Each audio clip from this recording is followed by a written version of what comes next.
Hi, so I'm back from Funnel Hacking Live 2022 in Orlando, Florida. I returned to the beautiful Las Vegas, Nevada area, and wow, it's late. And I did a video yesterday while I was still at the convention center in Florida, and now I'm home and I'm really tired, but I'm going to do a video every day.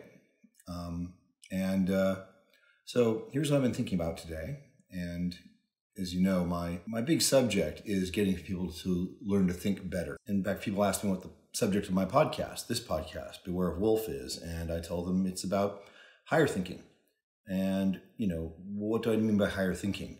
Part of that is critical thinking, which is thinking reasonably, rationally, scientifically, evidence-based, all those good things that, we associate with the left brain. But there's a whole lot more to our brain than the left brain. And so I think it's important to, when I say higher thinking, to include the whole brain in the process. And that includes our emotions, our intuitions, our subconscious, and even our shadow. And if you know anything about Jungian psychology, then you understand that the shadow is this part of us that we repress and that we tend to project onto other people but not see in ourselves. And there's lots of different ways of coping with that and processing that. And I have a lot more to say about that later. I said a little bit about that in my early audio-only episodes. So I encourage you to check those out.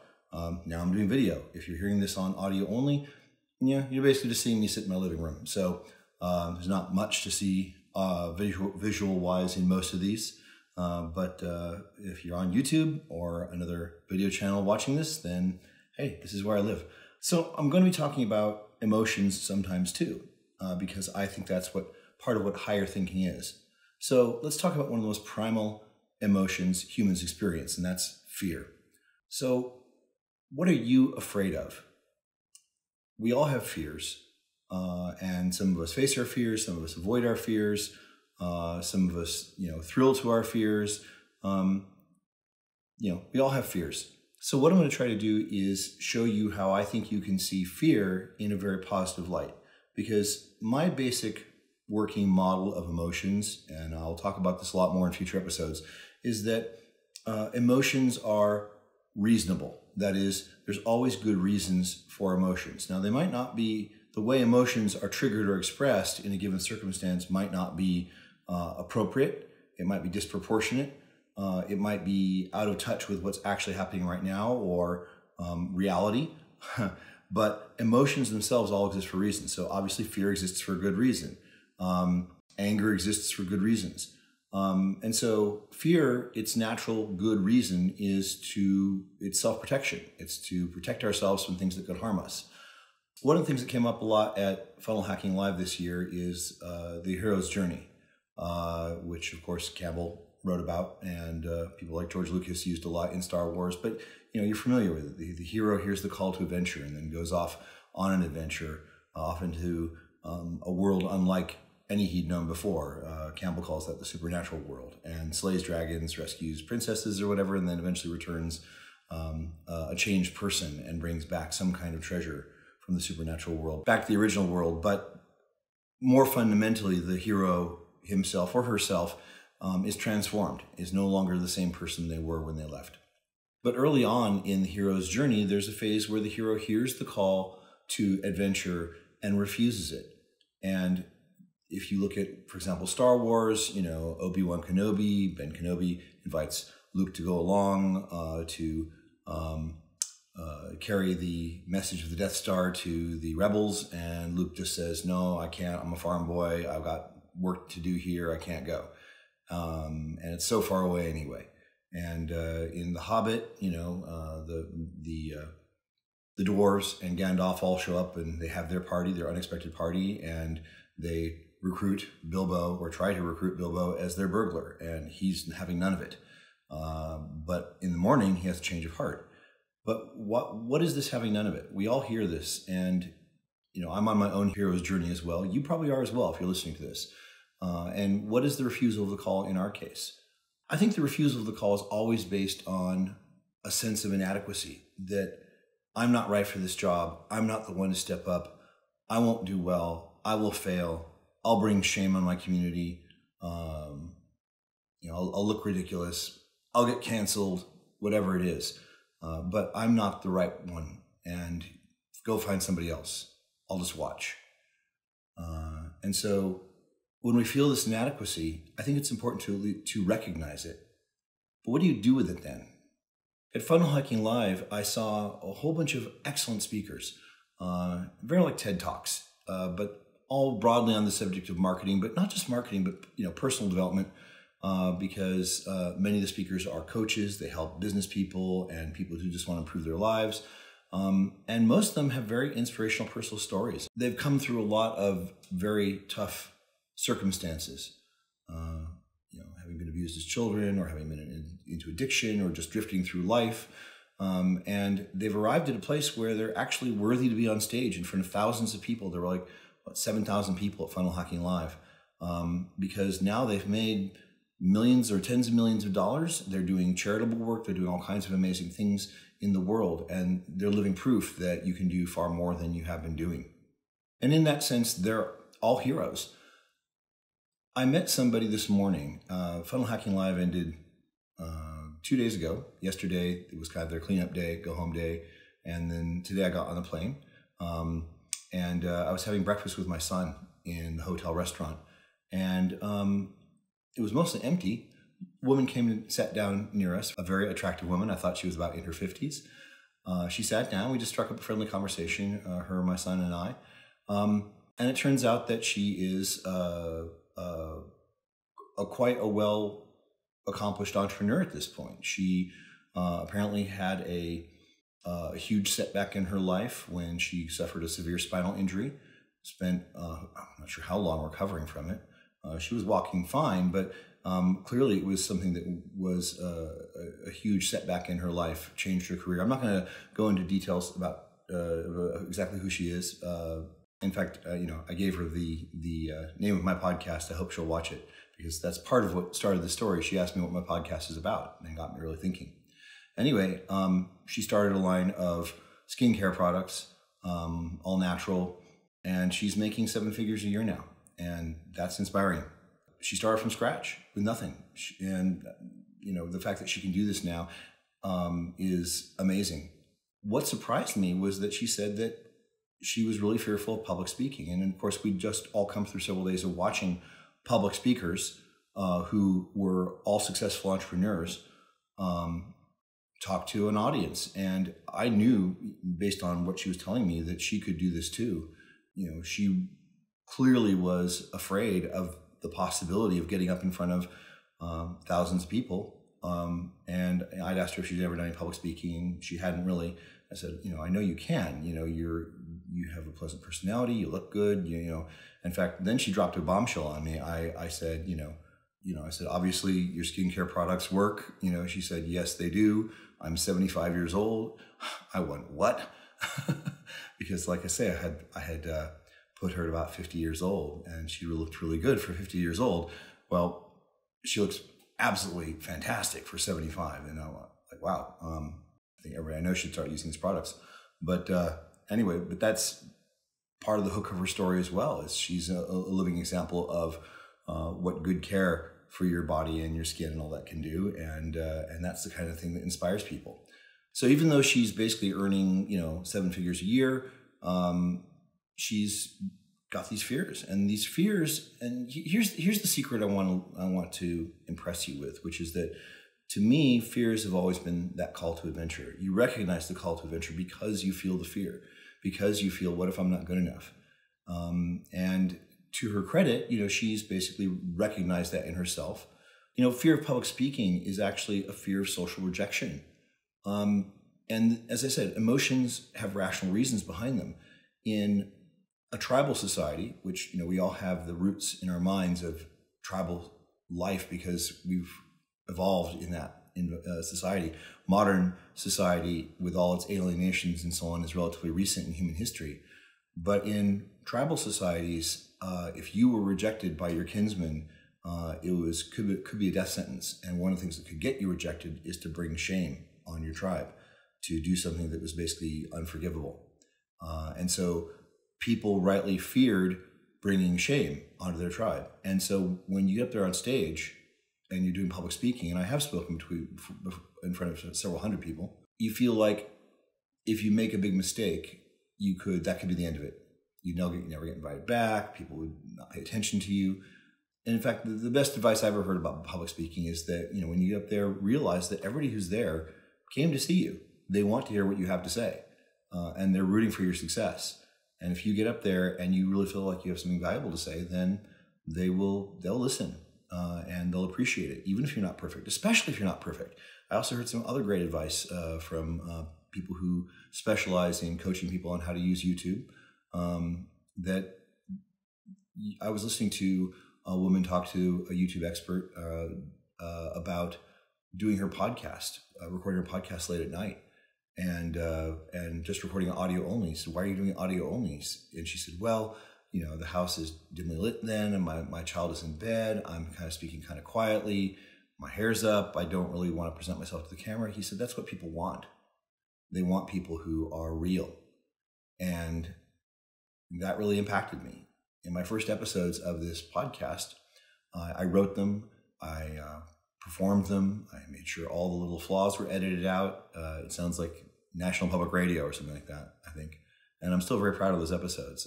But obviously, that's a level of perfectionism I can't afford, because there's a lot I want to say in these podcasts. And part of what I want is for my audience to know me. So even when you're in front of a friendly audience, we fear disappointing them. And because fear is there to protect us, that kind of fear feels like we're risking our lives in a certain extent. That's the same kind of feeling. It feels like death. So at a healthy level, when you are experienced as an actor or a public speaker or whatever, you still get butterflies in the stomach. And that's kind of a natural, healthy expression of that fear. It alerts you to be on your best game and to bring it. And that kind of, and that little shot of adrenaline, that little healthy shot of adrenaline really fires you up and gets you moving in the right direction. I've actually witnessed, I was a partner in a business startup quite a few years ago now. It was a toy that another friend of mine invented, and we actually created the company to market the toy. We were at our first annual national sales representatives meeting. So we had about 50 people in a hotel conference room, and one of my partners got up. He'd prepared some remarks. He was like the vice president of the company, and he got up there and he froze. He just stared at the crowd, and then he started reading his notes word by word. And me and my other partners we were aghast. We didn't know this would happen. Obviously, he didn't even know this would happen. He was not a public speaker. But he had no reason to think that this would happen.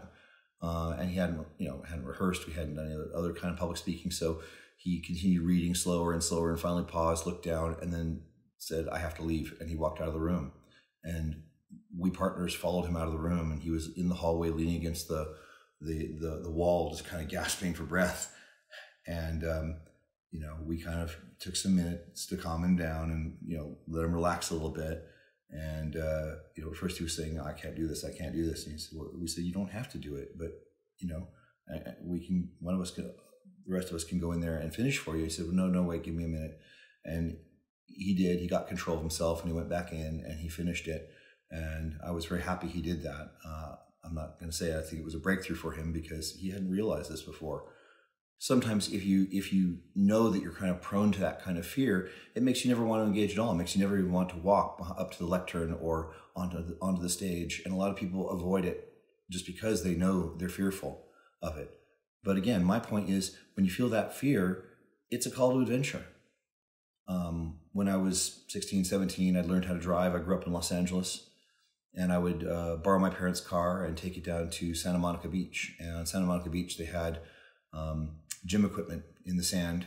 And my favorite was what they called the traveling rings. It was 10 rings on chains, spaced about 20 feet apart.